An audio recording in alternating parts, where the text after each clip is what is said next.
Sahabat missionary yang dikasih Tuhan, berjumpa lagi dengan kakak Eksa dalam Do Re Mi, doa dan renungan misioner bersama kami Paroki Santo Petrus dan Paulus Argapura, Keuskupan Jayapura. Pada hari ini, Kamis, tanggal 19 bulan Februari tahun 2026, merupakan pekan pertama dalam masa Prapaskah. Mari, sebelum kita memulai segala aktivitas kita masing-masing hari ini, mari kita bersama-sama merenungkan sabda Tuhan yang diambil dari Injil Matius bab 7 ayat 7 sampai dengan 12. Mari sebelum kita membaca, mendengar, merenungkan firman Tuhan pada hari ini, mari kita menandai diri kita dengan tanda kemenangan Kristus dan berdoa. Dalam nama Bapa dan Putra dan Roh Kudus, amin. Allah Bapa dalam kerajaan surga, puji dan syukur kami naikkan kehadirat-Mu untuk hari baru yang boleh kami peroleh dan nikmati saat ini.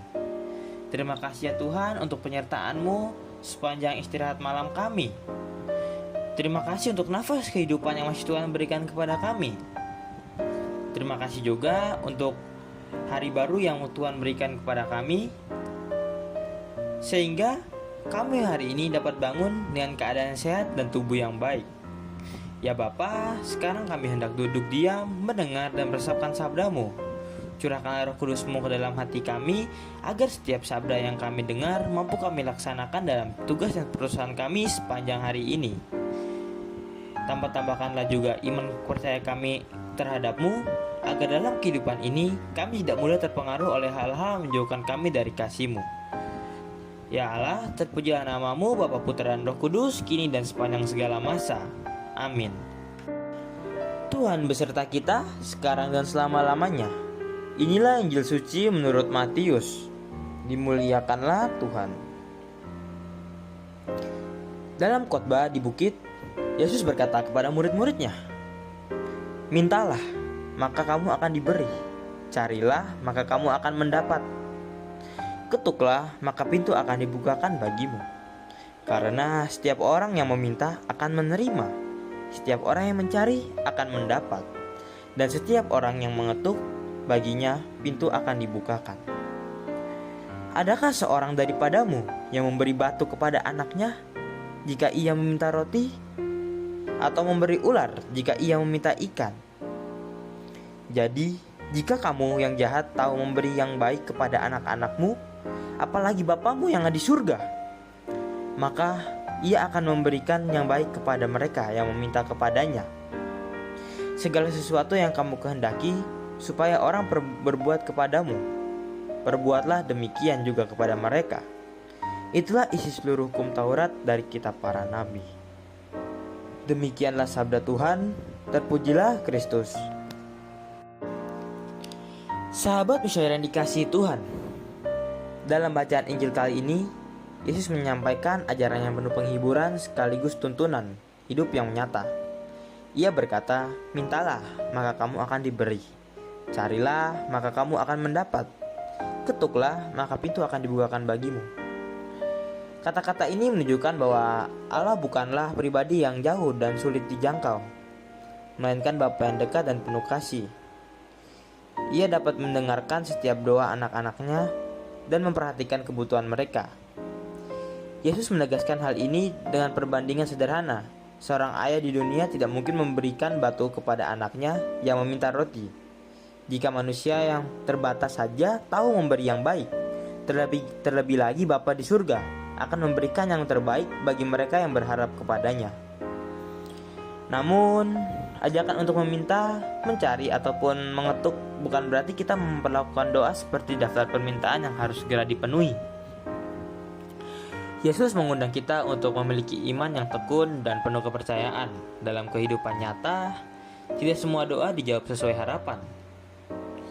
Seperti yang kita tahu, ada doa yang tampak tidak terjawab, ada permohonan yang harus ditunggu, dan ada pula yang dijawab dengan cara yang tidak kita duga. Dalam situasi seperti ini, kita sering kecewa atau bahkan meragukan kasih Allah. Maka dari itu, Injil hari ini mengingatkan bahwa Tuhan selalu mendengar, tetapi Ia menjawab dengan kebijaksanaannya. Ia memberikan bukan apa yang kita inginkan, melainkan apa yang sungguh-sungguh kita butuhkan. demi perkembangan kita yang lebih baik. Yesus juga menggunakan 3 kata kerja, yaitu meminta, mencari, dan mengetuk. Ketiganya menggambarkan proses iman yang aktif. Meminta berarti kita menyadari keterbatasan dan kebergantungan pada Tuhan. Mencari menunjukkan usaha dan kesungguhan hati dalam menemukan kehendaknya. Mengetuk menunjukkan ketukan, tidak menyerah meskipun pintu belum segera terbuka. Dengan demikian, doa bukan hanya kata-kata, tetapi perjalanan iman yang membentuk hati kita agar semakin selaras dengan kehendak Allah.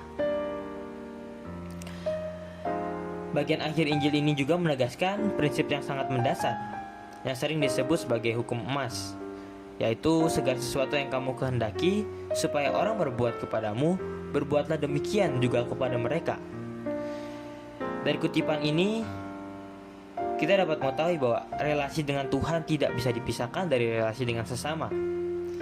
Seorang yang percaya bahwa Allah adalah Bapa yang baik akan terpanggil untuk memantulkan kebaikan itu dalam hidup sehari-hari.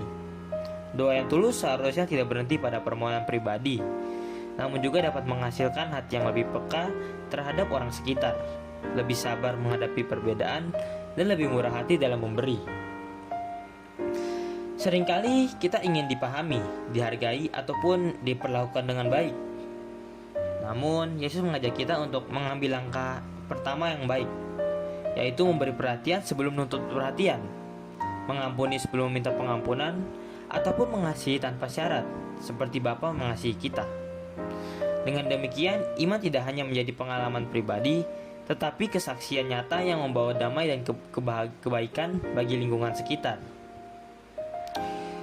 Sabda hari ini mengundang kita untuk merenungkan kembali cara kita berdoa dan bersikap. Maka itu, ada pertanyaan reflektif bagi kita masing-masing. Apakah kita datang kepada Tuhan dengan kepercayaan seorang anak yang yakin akan kasih Bapanya? Apakah kita tetap setia mencari kehendaknya ketika jawaban doa tidak segera datang?